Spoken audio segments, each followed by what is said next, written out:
Yuk kenalan dengan teks narasi. Hai teman-teman, pernah dengar tentang teks narasi? Yuk kita pelajari bersama.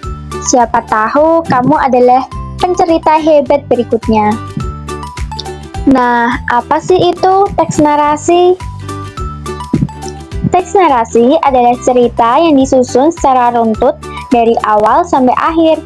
Bisa diambil dari kisah nyata atau imajinasi loh. Teks narasi sering kita temukan di cerita pendek, dongeng, hingga novel. Menarik kan? Oke, sekarang mari kita kenali ciri-ciri teks narasi, supaya kamu nggak bingung membedakan dengan jenis teks lain. Yang pertama ada alur cerita, di mana rangkaian urutan peristiwa yang membentuk sebuah cerita, mulai dari pengenalan hingga penyelesaian.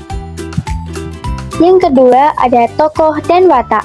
Dalam teks narasi, tokoh adalah figur yang terlibat dalam cerita, dan watak adalah sifat atau karakter yang dimiliki oleh tokoh tersebut.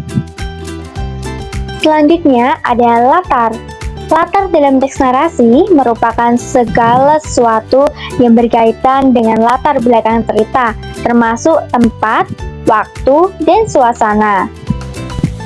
Selanjutnya ada konflik.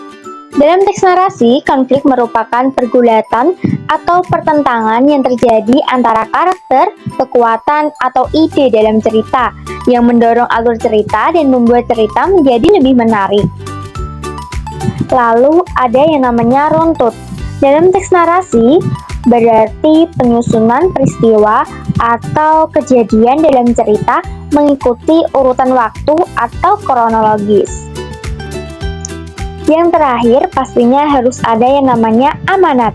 Nah, amanat sendiri merupakan pesan atau pelajaran moral yang ingin disampaikan pengarang kepada pembaca melalui cerita. Oke, itu tadi pembahasan kita kali ini. Gimana, sudah paham kan? Semoga video ini membantu belajarmu ya. Sampai ketemu lagi di video selanjutnya. Tetap semangat!